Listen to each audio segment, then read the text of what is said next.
बसामन मामा गौवंश वन विहार में प्राकृतिक खेती का जो प्रकल्प शुरू हो रहा है, उस प्रकल्प में एक बार ये चारों तरफ देख लें, इसके बाद हम चर्चा करते हैं।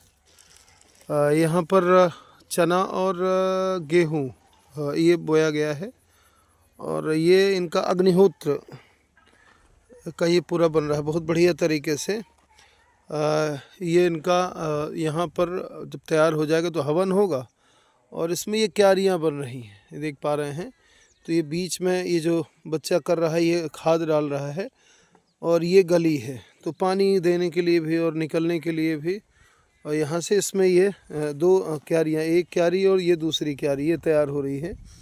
तो यहाँ से परिक्रमा आदि करने के लिए जैसे हम कर रहे हैं, और ये बीच में दिख गया यहाँ से निकलने के लिए। तो यहाँ अग्निहोत्र और यहाँ से ये रास्ता बना हुआ है। यहाँ पर पालक है, धनिया है, मेथी है, कुछ भी है। तो खेत में अग्निहोत्र और साथ में ये क्यारी, तो यज्ञशाला का जो स्वरूप होना चाहिए। तो एक तरह से ये, और उधर वो इनपुट सेंटर बन रहा है और ये गिलावा तैयार कर रहे हैं इसके लिए, दीवार के लिए। जो वो दीवार बन रही है वो मिट्टी, गोबर और चूना चूँकि एंटी फंगल होता है और मजबूत भी होता है। तो ये जो दीवार है ये इनपुट सेंटर बन रहा है, एक तरह से कच्चा घर, और उसी का ये गिलावा बन रहा है। आजकल जिसकी बड़ी चर्चा होती है इस गिलावे की, लोग सीखने जाते हैं। तो इसमें ये आप देख पा रहे हैं ये सब मिलाया हुआ है। कोडो राइस, ये कोदो का पुआल है ना, धान का पुआल, और आपका मिट्टी है, गोबर है, चूना है, इन सबको मिला करके और फिर इसका गिलावा ये बहुत मजबूत होता है और सैकड़ों सालों तक इसकी आयु होती है। जो पुराने घर होते थे तो वो उसी तरह से बने होते थे। तो पूरा एक जो ग्रामीण परिवेश है, इस पूरे क्षेत्र में ये बसामन मामा गौवंश वन विहार के मध्य में ये पूरा क्षेत्र है। पूरा एक मॉडल तैयार किया जा रहा है। जो है वो शहर के लोग हों जिन्होंने कभी कच्चे घर भी कम देखे होंगे, और ये आप देख पा रहे हैं यहाँ पर रबी क्रॉप का मॉडल तैयार किया गया है। इसमें गेहूं और चना, ये इस पद्धति से, ये पद्धति इस तरह से विकसित की गई है कि ये जो बीच में आप देख पा रहे हैं, तो यहाँ से पानी के लिए, और इसमें जुताई की आवश्यकता नहीं। एक बार इस तरह से खेत को तैयार कर दिया, फिर ये पानी भरा रहेगा और इसमें 3 रो इधर, 1 2 3 और 3 इधर, और बीच में चना। नालियों के आजू बाजू इसमें गेहूं बोया गया, क्योंकि गेहूं को चने से ज़्यादा पानी की आवश्यकता होती है। तो नालियों के किनारे नमी बनी रहेगी, इसके लिए इसमें गेहूं बोया गया है। और बीच में पानी की कम आवश्यकता होती है, नमी की आवश्यकता होती है, तो बीच में चना बोया गया है। यहाँ पर ये पाइपलाइन के माध्यम से ये जो सिंचाई के लिए भी होता है, और बीच बीच में ये देख पा रहे हैं इस तरह से व्यवस्था की गई कि अंडरग्राउंड पाइप दी गई है। यहाँ पर एक तरह से ये भी इनपुट सेंटर ही है। इसमें आपका घास जो कटी है, तो जो घास यहाँ पर निकली थी, इस सब करके जो घास निकली है, तो इस घास को यहाँ पर एक ड्रम देख रहे हैं ये, और एक ड्रम देख रहे हैं ये।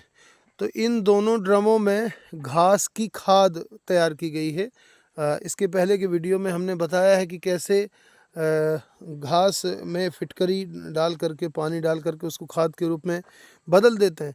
तैयारी में एक बार में चाहे जो लग जाए खर्चा, मेहनत भी लगती है, लेकिन इसके बाद फिर किसी खर्चे की आवश्यकता नहीं है। और ये जो दूसरा ये वाला ड्रम है, इसमें 2 ड्रम है। तो इस पीछे वाले में घास की खाद है, और इधर आपके गौ कृपामृतम इसको बनाया गया है। तो कोई भी चीज़ बेकार नहीं होती है। अगर हम ये सोचें कि कोई चीज़ जो भी कुछ निकलता है तो वो कुछ बेकार नहीं होता। यहाँ से जितनी घास की छिलाई और ये सब होता है, ये हम लोग अब मल्टी लेयर फार्मिंग के, ये यहाँ से ये इस तरह से ये लगाया जाएगा। ये घास को ऊपर लगा देंगे। तो ये पूरी तैयारी इसकी हो गई है। यहाँ भी नालियाँ ये बढ़िया तैयार हो गई हैं और इसको यहाँ से ये ड्रिप इरिगेशन के लिए, बूंद बूंद सिंचाई के लिए पाइपें तैयार हैं। यहाँ से पाइप यहाँ लग जाएगी और हर एक में पाइप लग जाएगी तो नमी बनी रहेगी। इस नमी से एक जितना क्षेत्र है तो इसमें से 3 से 5 फसलें इसमें से ली जाएंगी। तो एक बार जो ये बांस लगे हैं, ये तारें लगी हैं, ये इस तरह से मैट लगा दिया गया सुरक्षा के लिए, तो कीड़े भी नहीं आएंगे। जो बाहर से आते हैं अन्य फसलों के, उनसे भी बचाव होता है। तो इस तरह से ये पूरी तैयारी में एक बार करना होता है और एक बार तैयारी हो गई तो सालों साल तक फिर किसी तैयारी की आवश्यकता नहीं रहती है। जो अग्निहोत्र होता है, अग्निहोत्र खेत के बीच में अग्निहोत्र करने का तात्पर्य ये है कि जो नकारात्मक ऊर्जा है, तो अभी नकारात्मक ऊर्जा की चर्चा ना करें, जो सकारात्मक ऊर्जा, प्रकृति की जो सकारात्मक ऊर्जा है, उस ऊर्जा को उस क्षेत्र तक लाने का एक यंत्र कह सकते हैं। क्योंकि अग्निहोत्र भी एक विज्ञान है। संपूर्ण संसार में अग्नि है। सृष्टि की प्रत्येक वस्तु में ऐसा कुछ भी नहीं है जहाँ पर अग्नि ना हो। वायु में भी अग्नि का प्रवेश होता है, जल में भी अग्नि का प्रवेश होता है। भाई जल जब तीव्र गति से चलता है तो गर्म होने लगता है। गर्म होने का तात्पर्य ही है कि उसमें अग्नि का वास है। तो अग्निहोत्र के माध्यम से हम प्रकृति की सकारात्मक ऊर्जा को प्रकृति के इस अनुपम क्षेत्र में, इस धरती में लाते हैं जहाँ से हम उत्पादन करते हैं। तो वो उत्पादन भी हमारी मेहनत से और हमारी जो उपग्रह हैं उनके माध्यम से एक सकारात्मकता को लेकर के पोषण करता है, संसार का पोषण करता है। बसावन मामा गौवंश वन विहार के मध्य में स्थित इस भूमि पर सब लोग लगे हुए हैं। यहाँ पर एक मॉडल तैयार हो रहा है, जिस मॉडल को देख करके हम लोग प्राकृतिक, गौ आधारित प्राकृतिक खेती कर सकते हैं और न्यूनतम बजट में। भाई अभी क्या है, इसमें एक बार में लगना है, जो लगना है तैयारी में, जो भी लगना है, हमारी ऊर्जा लगनी है, हमारा धन लगना है, हमारा श्रम लगना है अधिक, वो इसकी तैयारी में लगना है प्राकृतिक खेती में। लेकिन एक बार अगर प्रॉपर तरीके से तैयारी हो गई तो फिर केवल करना शेष रह जाता है। ना तो हमारा खाद में लगता है, ना बीज में लगता है, बीज भी हम संचय करते हैं, और ना हर साल की तैयारी में लगता है। सिर्फ 20% में ही काम, एक बार 100% जितना लगना है, जितनी ऊर्जा लगनी है लग जाए।